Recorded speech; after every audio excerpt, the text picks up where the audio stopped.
Go ahead, make my day.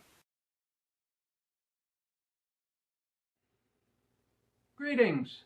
Welcome to This, That, and the Other, where I react to, respond to, comment on, question, or otherwise propound on whatever I find of interest on any given day. Now, today's topic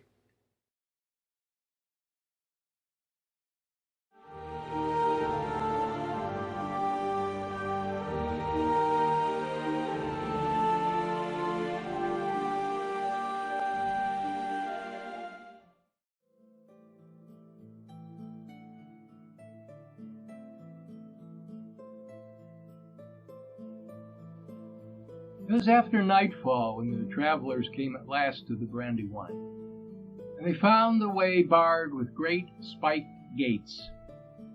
They could see that some new houses had been built, all very gloomy and unshire-like. They hammered on the outer gate and called, but to their surprise, someone blew a horn. A voice shouted in the dark, "Who's that? Be off! You can't come in. Can't you read the notice? No admission between sundown and sunrise." "Of course we can't read the notice in the dark," Sam shouted back. "And I'll tear down your notice when I find it." A window slammed, and a crowd of hobbits with lanterns poured out of the house and came over the bridge. When they saw the travelers, they seemed frightened. Obviously, a confrontation ensued. Mary recognized one of the hobbits and started asking what this was all about.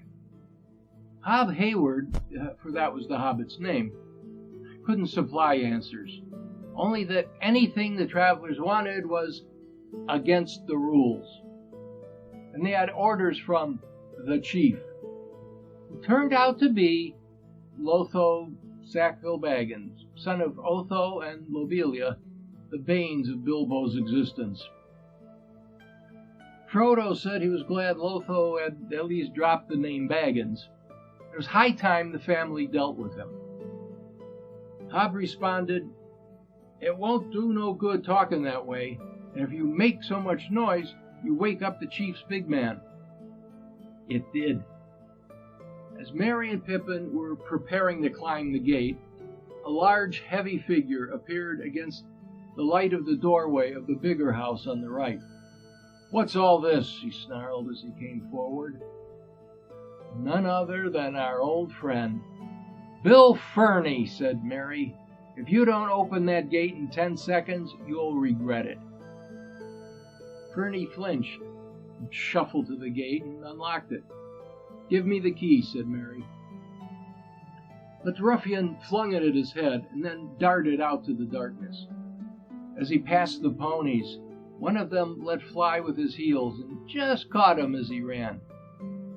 "Nice work, Bill," said Sam to the pony. "So much for your big man," said Merry. "We'll see the chief later." The travelers needed lodging for the night, but it wasn't allowed. Neither was feeding them, it seemed. Although the harvest had been good, the hobbits didn't get to see much of it. The big men came around and collected it, supposedly for fair distribution, sort of like Russia in the 50s and 60s. "Oh, come," said Pippin, yawning. "This is too tiresome for me tonight. We've got food in our bags. Just give us room to lie down in. It'll be better than many places I've seen." Frodo ordered the gates to be locked again. There was some sense, at any rate, in keeping a guard while ruffians were still about. Then the 4 companions went into the hobbit guardhouse and made themselves as comfortable as they could. It was a bare and ugly place, and on every wall there was a notice and a list of rules. Pippin tore them down. There was no beer and very little food, but with what the travelers brought with them and shared out, they made a fair meal. "Well now, what about a smoke while you tell us what's been happening in the Shire?" Well, there isn't no pipeweed now, said Hob. At least only for the chief's men. All the stock seemed to have gone. We do hear wagon loads of it went down the old road of the South Farthing over Sarn Ford way. That would be the end of last year after you left. But it had been going away quietly before that in a small way. More foreshadowing, anyone? All right, said Sam. That's quite enough. I don't want to hear no more. No welcome, no beer, no smoke, a lot of rules and orc talk instead. I hope to have a rest, but I can see there's work and trouble ahead. Let's sleep. Forget it until morning. They had not made any definite plans, but seeing what things were like, they decided to go straight to Hobbiton. So the next day they set along the road and jogged along steadily. As evening fell, they were drawing near to Frogmorton. There they meant to stay the night, but as they came to the east end of the village, they met a barrier, a large board saying, "No road." A large band of sheriffs with staves in their hands and feathers in their caps, looking both important but mainly rather scared. Now, a side note. The sheriffs were the Shire police, sort of.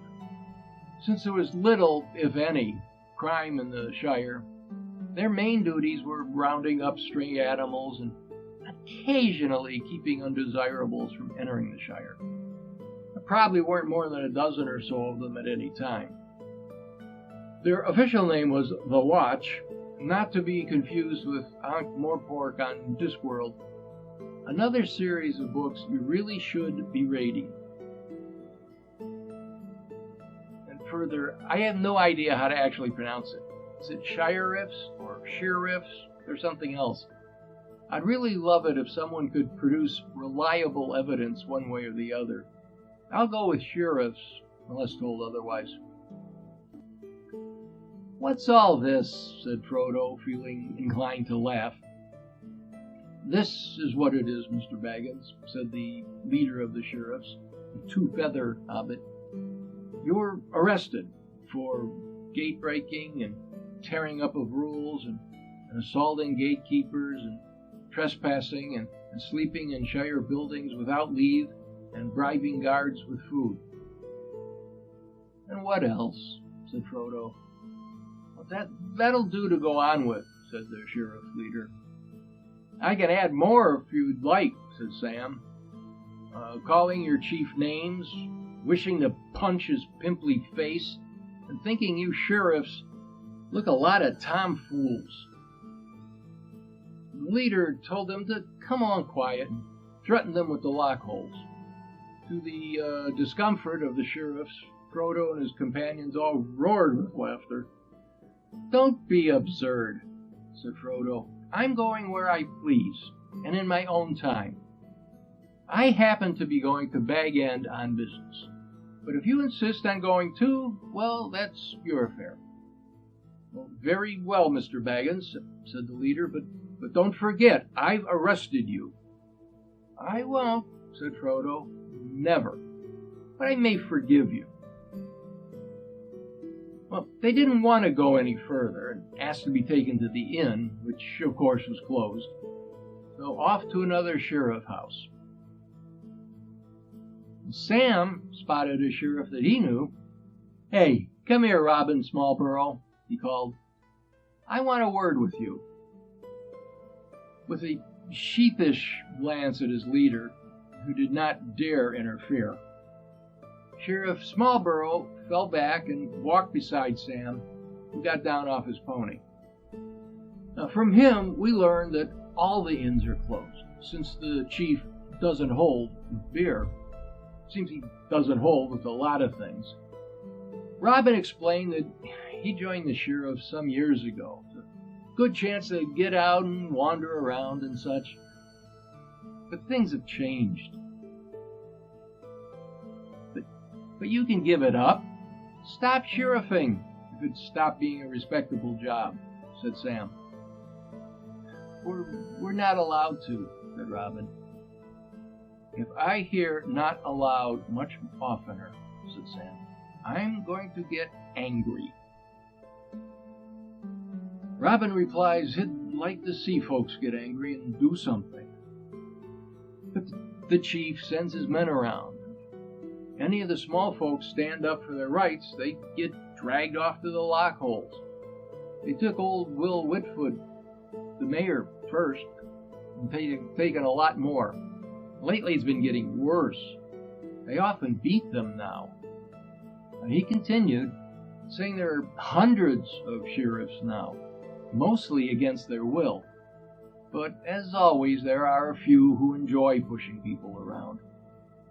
Some have even gone as far as to do spy work for the chief and his men. Ah, so that's how you've had news of us, is it? Well, that's right. We aren't allowed to send by it now, but they use the old quick post service and keep special members at different points. One came in last night with saying you was to be arrested and taken to Bywater, not direct to the lock holes. The chief wants to see you at once, evidently. You won't be so eager when Mr. Frodo is finished with them, said Sam. The sheriff house of Throgmorton was as bad as the bridge house. Inside was damp and cheerless, and supper was served on a long bare table that had not been scrubbed for weeks. The food deserved no better setting. The travelers were glad to leave the place. They set off at 10 o'clock in the morning. They would have started earlier, only the delay so plainly annoyed the sheriff leader. It was a rather comic cavalcade that left the village, though the few lookers-on didn't seem quite sure whether laughing was allowed. A dozen sheriffs had been sent as escort to the prisoners, but Mary made them march in front, while Frodo and his friends rode behind. Merry, Pippin, and Sam sat at their ease, laughing and talking and singing, while the sheriff stumped along, trying to look stern and important. At the 3 farthing stone, they gave it up. They had done nearly 14 miles, with only one rest at noon. It was now 3 o'clock. They were hungry and footsore, and they could not stand the pace. Well, come along in your own time, said Mary. We are going on. And we are going on as well. Time has once again brought our journey to a halt. There'll be more as soon as I can. There's still a lot of the original story that Jackson just tore up and threw in the trash that needs to be covered. So until we meet again, thanks for watching. Hey, check some of the other episodes. These work better viewed in sequence. Do all the comment, like, subscribe stuff, or better yet, buy me a coffee.